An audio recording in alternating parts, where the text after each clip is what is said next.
ये बाढ़ जैसा माहौल है गाँव में?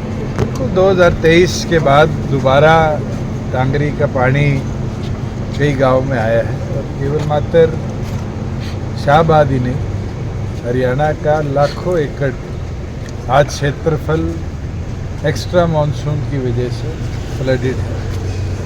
सरकार की ओर से जो पंपिंग की व्यवस्था समय पर करी जानी चाहिए थी, वो पंपिंग की व्यवस्था भी नहीं की। जहां पंप्स लगे हुए हैं उनकी मेंटेनेंस भी टाइमली नहीं हुई, जिसकी वजह से आज 50% 60% कैपेसिटी पे पंप्स चल रहे हैं। मुख्यमंत्री को इमीडिएटली इन चीज़ों को मॉनिटर भी करना चाहिए। एडिशनल कहीं दूसरे प्रदेशों से पानी निकासी के लिए इक्विपमेंट मंगाना है तो उसको भी मंगाना चाहिए। और साथ ही साथ जो लाखों एकड़ जलमग्न हुआ है, जहां किसान की फसल पूरी तौर पर बर्बाद हो चुकी है, उन किसानों को भी तुरंत मुआवजा रिलीज़ कर देना चाहिए। आज मैं एक स्टेटमेंट देख रहा था कि क्षतिपूर्ति पोर्टल 15 तारीख तक खोला गया।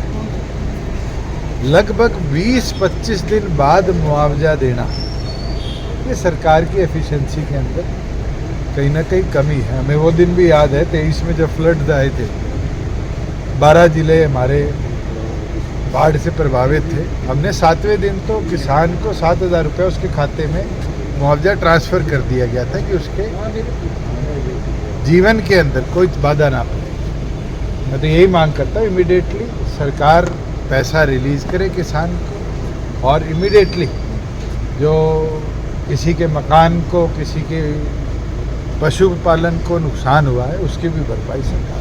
अगर ये दादूपुर नलवी नहर को बंद कर दिया जाएगा, अगर दादूपुर नलवी नहर यहाँ होती तो एक किसानों की बिल्कुल होती। और अब तो सुप्रीम कोर्ट का फैसला आ चुका है कि इस तरीके से लैंड को रिलीज़ नहीं किया जा सकता, तो इमीडिएटली उसकी खुदाई भी सरकार करे कि एक ऑल्टरनेटिव सोर्स पानी की निकासी का दादूपुर नलवी बन जाए। हमने देखा कि आपके समय में मारकंडा दरिया के आसपास तटबंध बनाने की मांग होती थी, लेकिन अभी तक वो तटबंध नहीं बन पाई। मारकंडा उस समय एक कदम उठाने की चर्चा जरूर थी, जो सरकार जाने के बाद नहीं हुई।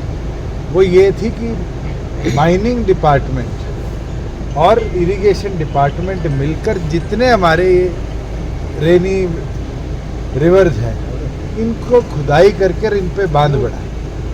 अगर टाइमली इन लोगों ने ध्यान दिया होता ये माइनिंग करके और इस पूरे हमारी माइनिंग की मिट्टी निकाल कर बांध पे लगाई होती, तो शायद आज तटबांध इस तरह ना टूटे। हम देखो पंजाब में बहुत ज़्यादा त्रासदी मचाई है बाढ़ ने, तो क्या जज्बा जिस तरीके से पूरे नॉर्थ इंडिया में एक्स्ट्रा मानसून आप कह लो इसको जो आया है, ये साफ परमात्मा का एक कहर है।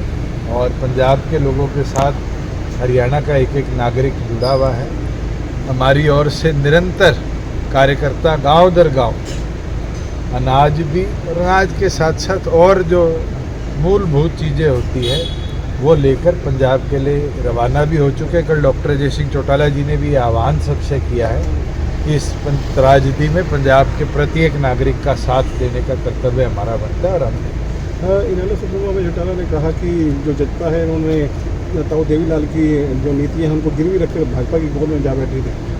उनसे पूछो उनने किसकी गोद में अपने संगठन को गिरवी रखा, जब एलनाबाद में और रानिया में और डवाड़ी में उनका बीजेपी ने समर्थन किया। मैंने तो नहीं मिलकर चुनाव लड़ा, खिलाफ लड़ा और दमदार तरीके से लड़ा। एक चीज़ और बता दूँ, आज हरियाणा प्रदेश में आप लोग भी दो ही तरह की न्यूज़ चलाते हैं। एक तो अभय चौटाला जेजेपी के विरुद्ध बोलते हैं, वो दिखाते हैं, और दूसरा किरण चौधरी हुड्डा के खिलाफ बोलती है, वो दिखाते हैं।